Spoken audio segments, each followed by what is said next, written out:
Aujourd'hui, dans le cadre de la présentation de l'exposition de Saïd Ouarzaz, Le démon d'Essaouira, je voudrais vous parler d'un travail à propos de l'élément terre. On voit rapidement un certain nombre d'œuvres pour lesquelles il a mélangé la terre avec les pigments. L'intérêt de ce travail est qu'il ne fait pas intervenir le chalumeau, donc c'est un travail qui est sur canvas, un travail plus léger à déplacer, qu'on peut rouler, et ça permet de faire intervenir de la couleur et donc non plus avoir des œuvres qui soient bicolores. C'est une série d'une dizaine de tableaux de 62 côtés. Je vais vous en présenter 7. Ici, on a donc un tableau qui est dans des teintes relativement éteintes, mais qui s'accordent magnifiquement. On remarque que Saïd grave la matière une fois qu'il l'a appliquée. On voit par exemple le tour de l'œil, la pupille, les cils, une tête de cheval ici. C'est un très beau tableau. Il y a aussi un travail toujours de projection. On s'aperçoit ici qu'il y a à nouveau une tête de cheval qui n'est pas gravée mais qui est tracée en noir. Ici, une espèce de petite tête couronnée, on dirait un roi lion mais en petit format. Des vagues, des traits, avec un bleu qui est d'une belle intensité. On a un effet matière qui est perceptible quand on s'approche de la toile. On voit le grain du canvas et le grain de la terre appliqué sur le canvas. On remarque que Saïd a gravé avec des outils de différents diamètres, de différentes tailles. On a des lignes simples, on a des lignes plus larges, plus élaborées. Les marques ne sont pas les mêmes. C'est vraiment un très très beau travail et j'espère vivement qu'il y aura une suite à cette recherche.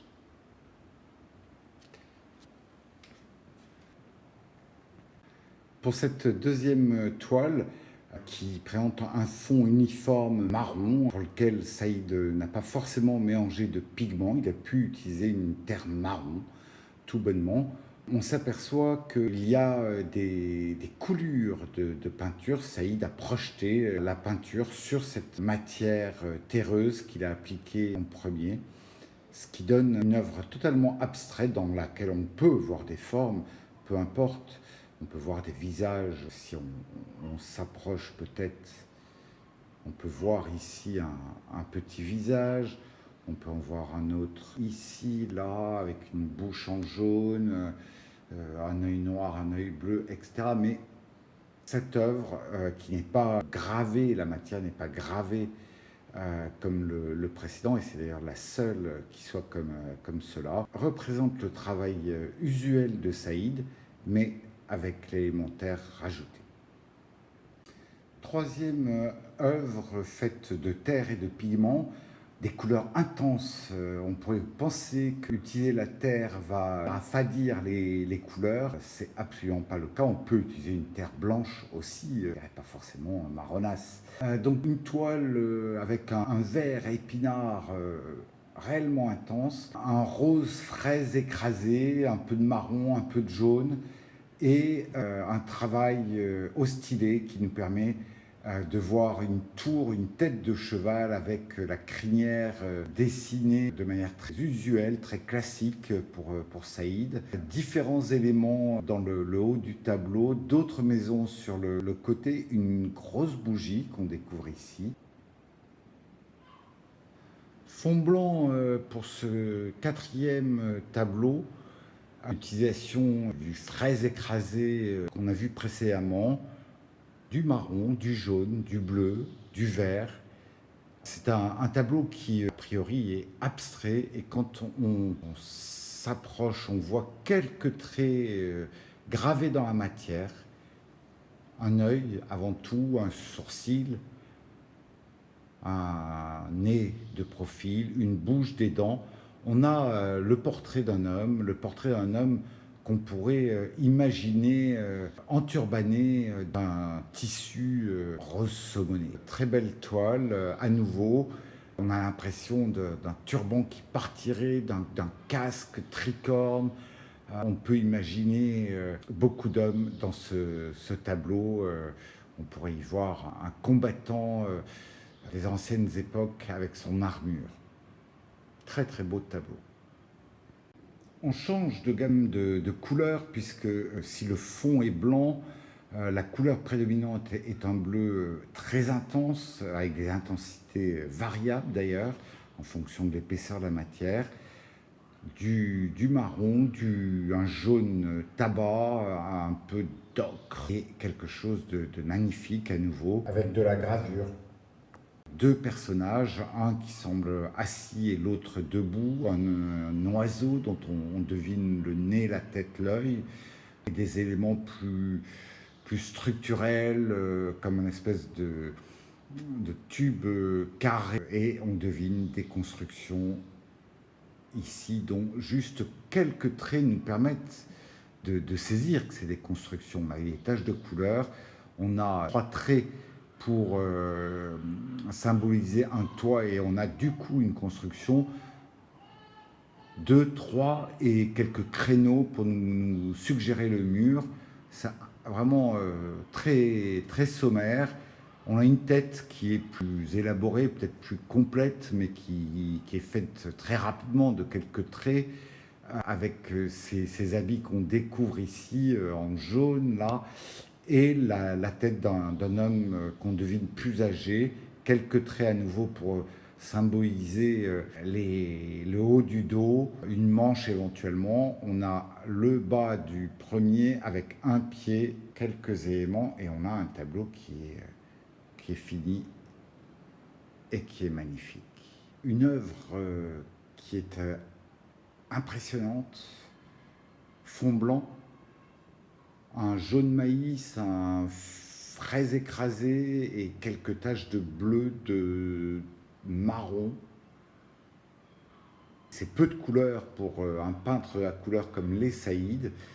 Cela dit, ça fait une toile magnifique et quelques traits de stylet pour donner corps à tout ça. On a une demi-tête qui est dessinée, un œil qui est gravé, l'autre nous est suggéré par la tache correspondante en blanc.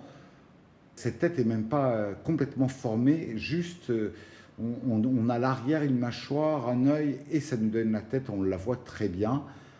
On a un animal mythique où là aussi on a quelques traits gravés, la moitié du haut de la tête, les oreilles, l'œil et la crinière. On est en présence d'un cheval qui se termine là où la tache de blanc se termine. On a un véhicule ici en dessous avec des roues, un camion dont on voit la cabine ici. Regroupement de 2-3 personnes. 3 personnes, mais la troisième est très légèrement dessinée. Et une espèce de pirogue, banane, très très très étonnant. Très beau tableau. On revient à des couleurs moins lumineuses, mais non moins intéressantes. On a à nouveau un fond blanc, on a de l'ocre, du gris, ce rose fraise écrasé, 3 couleurs et des traits. Cette fois-ci, on a beaucoup de traits.